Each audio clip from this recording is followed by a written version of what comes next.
Kolkata police Bargarh पहुंची सुना गहना बेपारी को गिरफ करिथिबा एबे चर्चारे।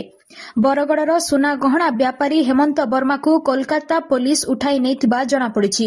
तेबे कोलकाता पुलिस तरफरु मिलिथिबा सूचना अनुसार दानवार ज्वेलर्स रो मालिक हेमंत वर्मा कोलकातारू लक्षाधिक टंकार सुना आनी टंका देई नथिले, जेउथिपाई तांको नारे कलिकता थानारे मामला रुजु हेबा परे कलिकता पुलिस बरगड़ को पहुंची सुना दोकानी को उठाई नैछि।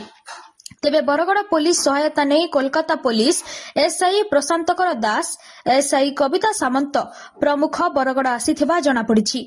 तेबे बरगड़ प्रतिष्ठित सुना बेपारी को कलिकता पुलिस उठाई नेबा बरगड़ रे एबे जनसाधारण रे चर्चा जोर धरिछि।